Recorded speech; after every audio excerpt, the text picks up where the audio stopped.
नमस्ते friends, welcome to my M and M N trip part 8। आप लोगों ने जिन्होंने इस वीडियो को देखा नहीं है, मैं बताऊंगा कि मसानजोर से मुर्शिदाबाद की ट्रिप है ये। और यहाँ पे मसानजोर का और मुर्शिदाबाद के बहुत सारे इंफॉर्मेशन दिया गया है। अगर आप लोगों ने देखा नहीं तो प्लीज डिस्क्रिप्शन बॉक्स में चले जाइए, आपको वहाँ से लिंक मिल जाएगा। अभी हम लोग आए हैं काठगोला बागानबाड़ी जगत सेठ के बाड़ी देख के। फिलहाल नसीपुर राजबाड़ी में आए हैं और नसीपुर का जो इतिहास है वो बहुत ही खराब है। क्यों, ये मैं आप लोगों को धीरे धीरे बताऊंगा। इन 1775 उस टाइम का राजा था देवी सिंह, उन्होंने ये प्रसाद निर्माण किया था। और वो बहुत ही अत्याचारित तो एक राजा था, मतलब प्रजा के ऊपर बहुत सारे निर्मम अत्याचार उस टाइम वो किया करता था, सिर्फ टैक्स अदा करने के लिए। और इसी टैक्स की वजह से उनको बहुत सारे नाम भी बाद में हुआ। और एक्चुअली देखिए, राजा का काम होता है प्रजा का पालन करना, मगर अगर उसी राजा प्रजा को भक्खन करने लगे तो प्रजा का हालत आप लोगों को मालूम ही है।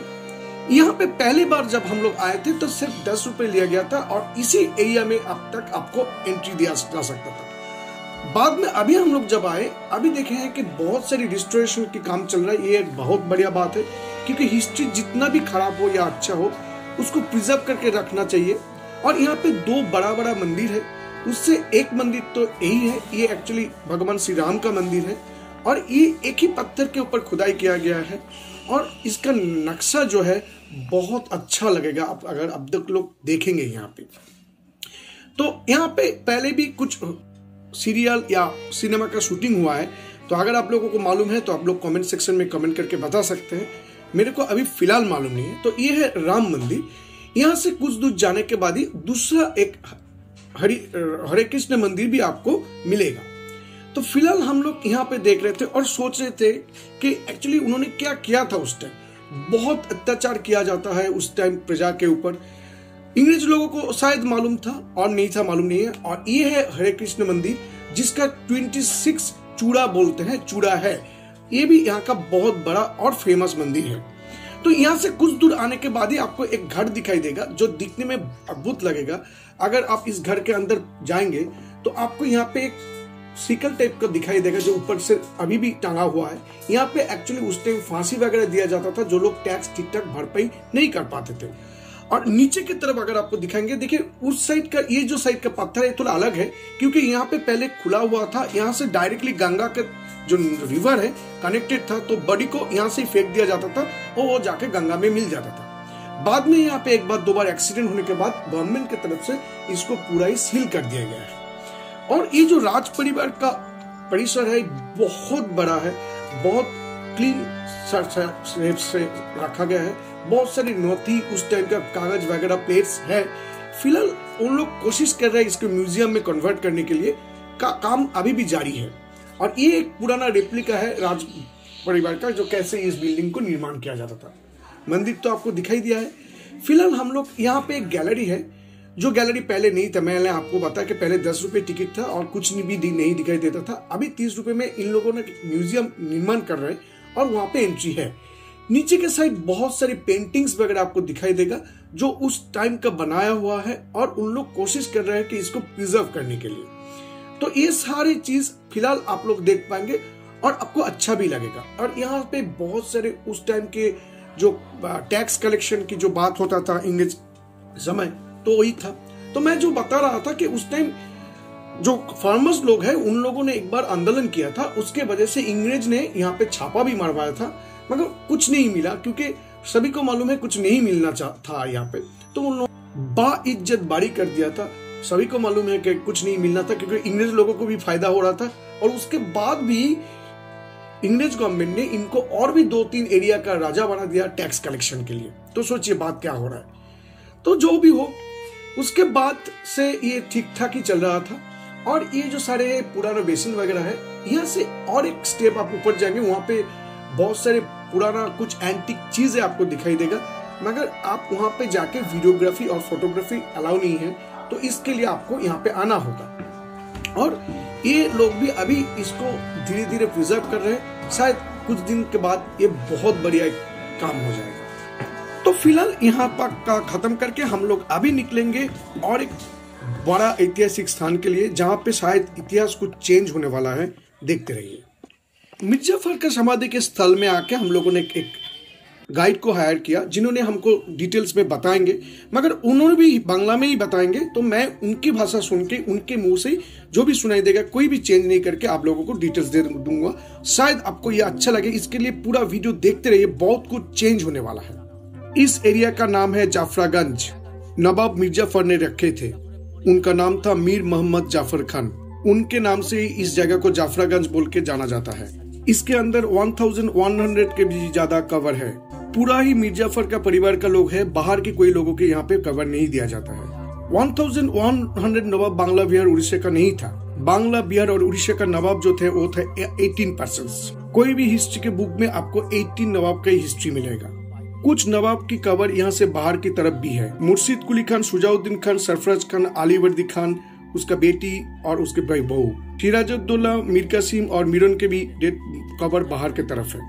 कुछ नवाब का कवर इस मिडिल लाइन में ही है और यहाँ पे बहुत सारी कवर है जिसको इतिहास में कोई नाम वगैरह कुछ नहीं मिलेगा आपको, और वो लोग बता भी नहीं चाहता है। हजरतद्वारी का जो पैलेस देखने के आए, हजरतद्वारी का मालिक है ये नवाब नाजिम हुमायूं झा। इन 1837 में 16.5 लाख स्वर्ण मुद्रा देके हजरतद्वारी पैलेस की निर्माण किया था। इनका नवाबी था 14 ईयर्स, 1824 to 1838। सिराज की मरने के 72 साल के बाद इन्होंने उस हजरतद्वारी पैलेस की निर्माण किया था। मुर्शिद कुली खां का घर कहाँ है, हम लोगों ने पूछा था। मुर्शिद कुली खां का घर हजरतद्वारी पैलेस के पास जो वीआईपी गेट है, वीआईपी गेट से थोड़ा आगे जाना पड़ेगा। एक त्रिपुलिया गेट नाम का एक गेट है, वहाँ पे एक समय वो रहा करते थे। सिराजुद्दौला का पैलेस जो था नदी का उस पार था, मगर वो अभी नदी कर में चला गया। मुर्शिद कुली खां जहाँ पे रहते थे उसका नाम है कुलहरिया। नवाब हुमायूं झा का पिता वाला झा, इन्होंने 3 साल नवाबी किया था, फ्रॉम 1821 to 1824। कबर स्टार्ट किया गया है उस साइड से।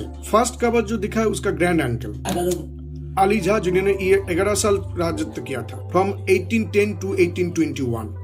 ये बाकी जो तो कबर उनका 2 भाई का है। इसका पिक्चर आपको हजरतद्वारी पैलेस के अंदर ही दिखाई देगा। हजरतद्वारी के सामने एक घर देखेंगे जिसको इमाम बाड़ा बोला जाता है। साल के सिर्फ 10 दिन खुला रहता है, वो भी मुहर्रम के समय। उनका मालिक फिरायदुन झा, ये इसका कवर है। फ्रॉम 1838 to 1881 में उनका देहांत हो गया था। फर्स्ट कवर जो दिखा है वो हजरतद्वारी का मालिक, उसके बाद उसका बेटा फिरायदुन झा। ये लोग था ब्रिटिश पीरियड का नवाब। वो जो हुमायूं झा के बोला है, उस टाइम ब्रिटिश गवर्नमेंट से उनको 7 लाख रुपए वेतन और सैलरी दिया जाता था। नवाब मिर्जाफर का 5 संतान था।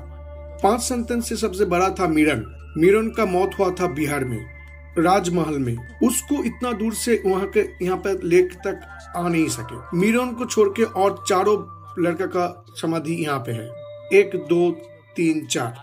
इनका नाम मुबारकदौला, अशरफदौला, सैफुद्दौला, नाजिमुद्दौला, यही 4 था मिर्जाफर का लड़का। यही 4 मिर्जाफर का जो लड़का था, और सिर्फ मीरन को छोड़ के। मैंने पूछा वहाँ पे पाव के कुछ निशान है, वो क्या है? एक्चुअली उन्होंने उस टाइम बताया कि एक्चुअली वो जो चीज है वो मक्का से लेके आया जाता था, गॉड के तरह ही उसको होता था, माना जाता था, और ये सम्राट के सर के साइड सभी के रखा जाता था उस टाइम। ये एक्चुअली मक्का से ले आया जाता था। ये एक्चुअली मेड बाई कस्टी पाथर। ये मिर्जाफर का सभी को लड़के के सर के साइड आपको दिखाई देगा। ये छोटा लड़का का कवर है, यहाँ पे भी था मगर वो गुम हो गया। मक्का में ऐसे करके बनाया जाता है, और अगर कोई जाएगा तो वो स्मृति स्वरूप इसको लेके आ सकता है। और यही है नवाब मिर्जाफर का cover. Public known as Mirjafar, public इनको मिर्जाफर वो जानते हैं। ओरिजिनल जो नाम है लिखा है नेम प्लेट में, शुजाउल मुल हसनुद्दीन मीर मोहम्मद जाफर खान बहादुर मोहम्मद जंग नाजिम ऑफ बंगाल। ये है पूरा नाम।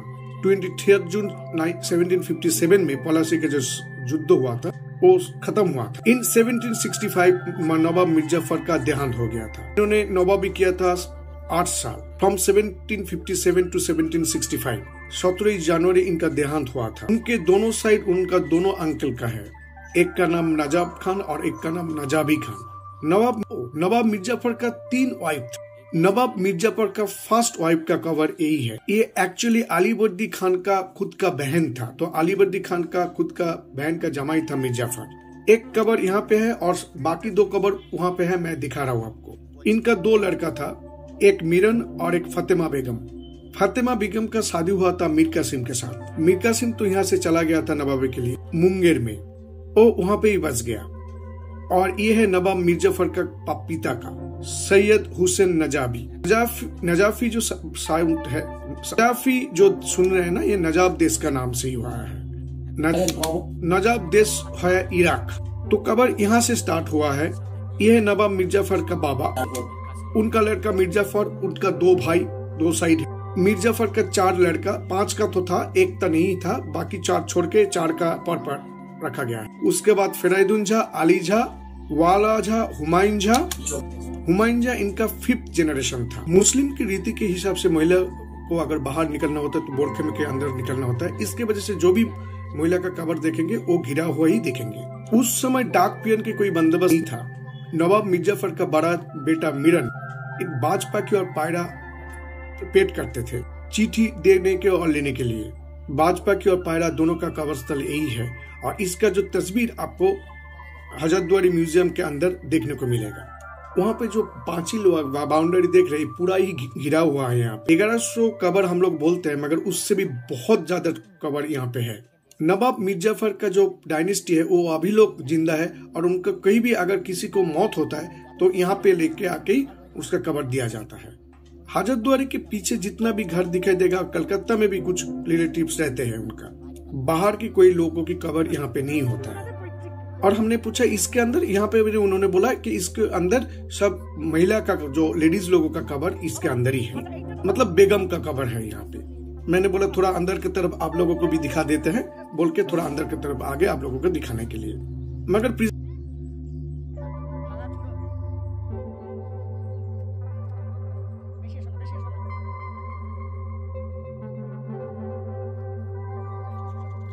मगर प्रिजर्वेशन ठीक ठाक नहीं है, ज्यादातर जगह पे घास वगैरह हो चुका है, तो थोड़ा रिस्की है ज्यादा अंदर जाना।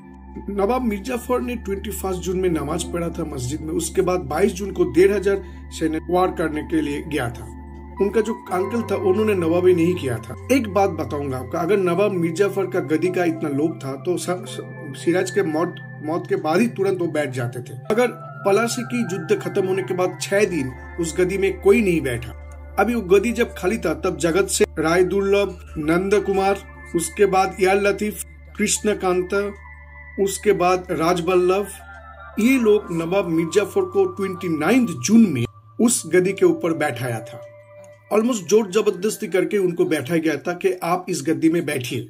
उस टाइम जितना भी सेठ था उन लोगों को भी इच्छा ही था, नहीं तो ये बैठने के लिए राजी नहीं था। तो मैंने उस टाइम बोला कि अल्टीमेटली इनको जो विलेन किया गया है वो सिर्फ दिखाने के लिए। तो उन्होंने भी बोला हाँ उसको बनाया गया है, कुछ नहीं पूरा ही उनको बनाया गया है। हाँ मगर इन्होंने थोड़ा षड्यंत्र में था, मगर लास्ट में उनको ही दोषी करार दिया गया। अल्टीमेटली मैंने जो देख रहा है कि जगत सेठ का भी यहाँ पे बहुत सारी भूमिका था, तो मैं आप लोगों को बताऊंगा बोल के उन्होंने स्टार्ट किया कि घसीटी बेगम का 3 लड़की था, सॉरी अलीवर्दी खान का 3 लड़की थी, घसीटी बेगम, ममीना बेगम, आमीना बेगम। घसीटी बेगम का कोई लड़का नहीं था, आमीना बेगम और ममीना बेगम का ही लड़का था।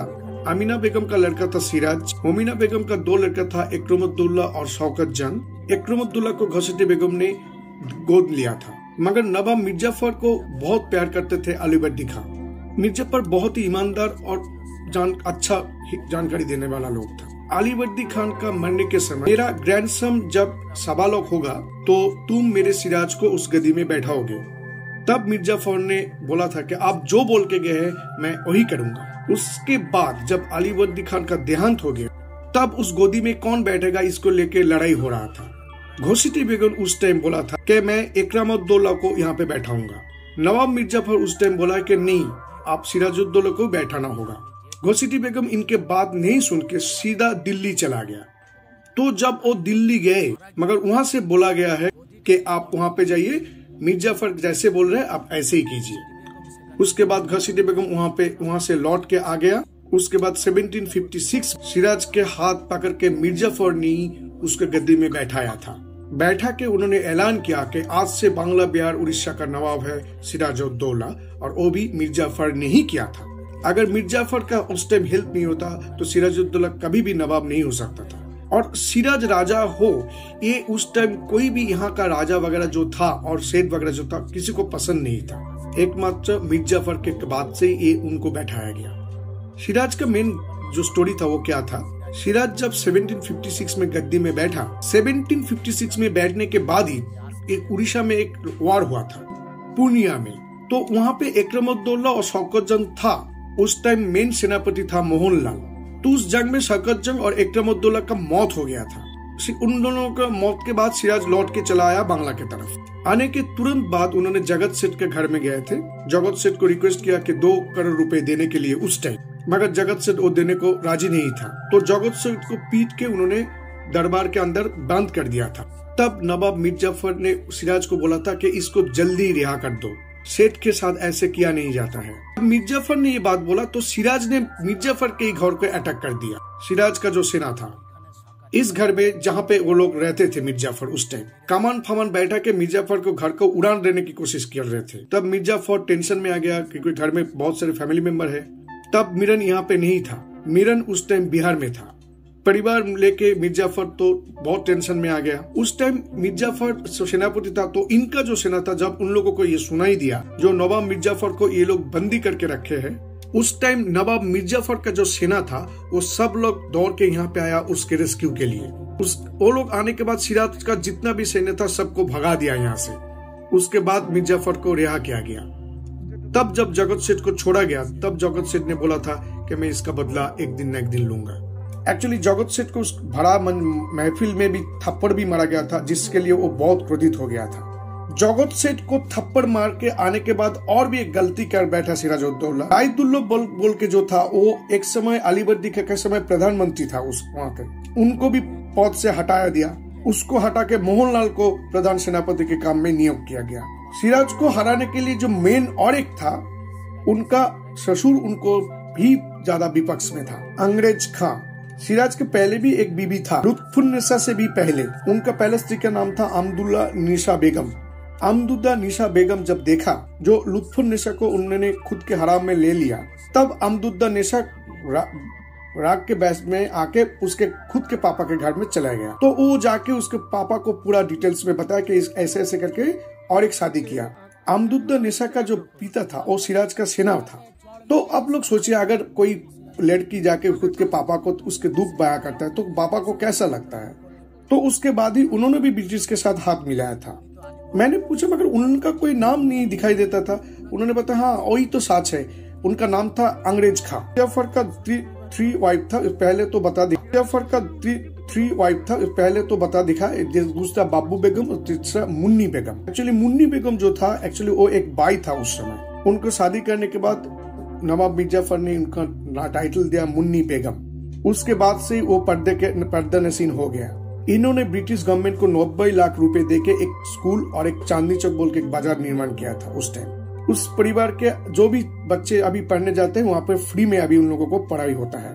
बाबू बेगम मुन्नी बेगम दोनों ही हिंदू परिवार से आया था।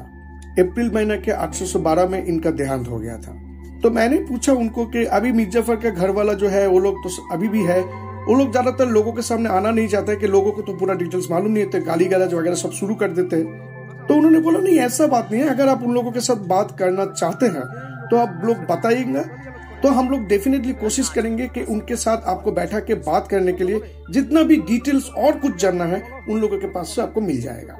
अभी जहाँ पे मीर जाफर का घर है, जो वहां से गाइड बोलते थे कि वहां पे अंदर नहीं जाया जाता है क्योंकि वहां पे लोग जाके गाली गलौज करते हैं तो उन लोगों को खराब लगता है। तो उन्होंने बताया मीर जाफर का ओरिजिनल कोई हाउस अभी नहीं है, उनका घर तबाह हो गया, वो बाड़ी नहीं है, वो सिर्फ गेट है वहाँ का। उसके बाद उनका फैमिली मेंबर ने आके दूसरा बाड़ी निर्माण किया है वहाँ उसके अंदर। मगर मीर जाफर जहाँ पे रहते थे वो बहुत साल पहले ही मिट गया।